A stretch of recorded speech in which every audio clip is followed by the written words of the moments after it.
Hello everyone, welcome to the garden gym.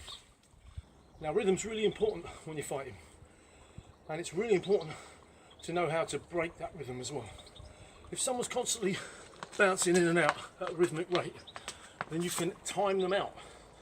You can score on them because you can find where their rhythm is. So if they're pumping in and pumping out like this all the time in a rhythmic way, when they get to here, into this position, it's a good time to attack, because they're generally stuck between going forward and coming back. So as they get to there, if you attack, it puts them off position. They're not ready to come forward, they're not ready to go back. So you can score on someone without being lightning fast if you can out-time their rhythm, if they've got a regular rhythm to what they do. Even when you're throwing kicks and punches, 3, 4, 5, 6, 7, 8, 9. Once you figure out the rhythm he's punching in, you can just move your hands to that rhythm and you can block what he's doing. So it's important to break the rhythm. So what we need to do is, as we're moving with something, we need to change the actual rhythm that we're doing. And we need to put in some short stops in what we're doing.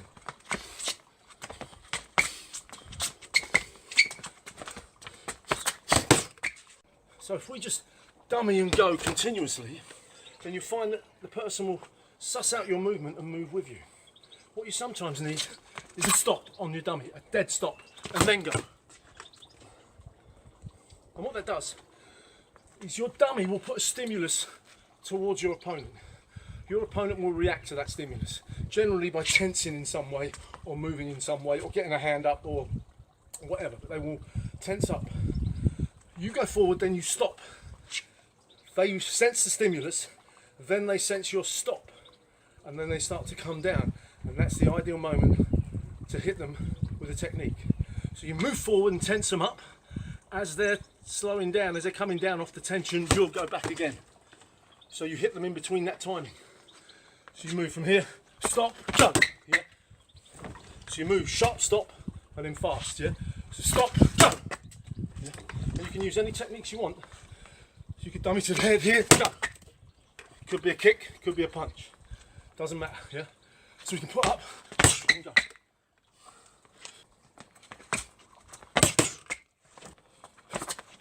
Same goes with the movement. You can move to a position, stop, and then go. Same go with the slip. You can just slip here, stop, and then go. Same with the step it out, stop for a moment, then go. The thing is, when you first start doing this, you have to think about it. And so your stops become predictable to a certain extent.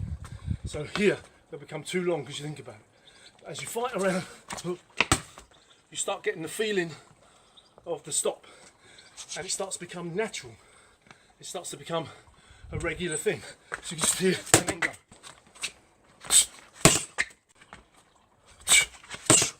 Once it becomes like a reaction, then your body's moving and stopping all the time, and you're just watching the opponent, looking for the moment to score the point.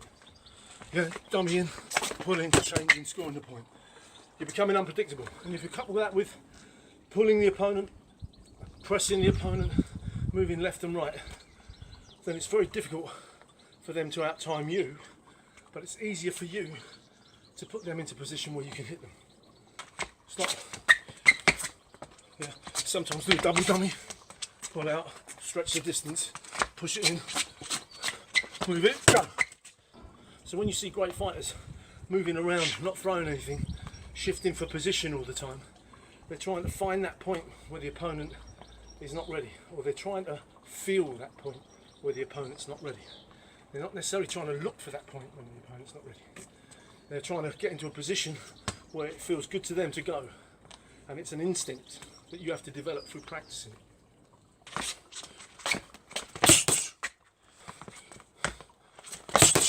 So one that I used to use was put the hand out and then don't pull it back, roll over the top. Yeah.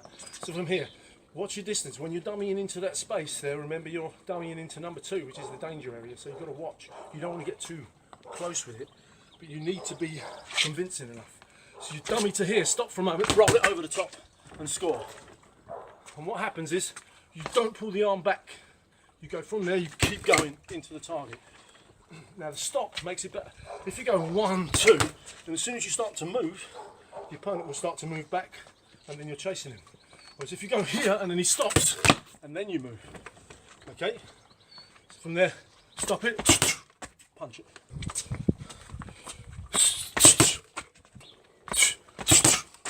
Good session today. Thanks for joining me. Goodbye from the garden gym.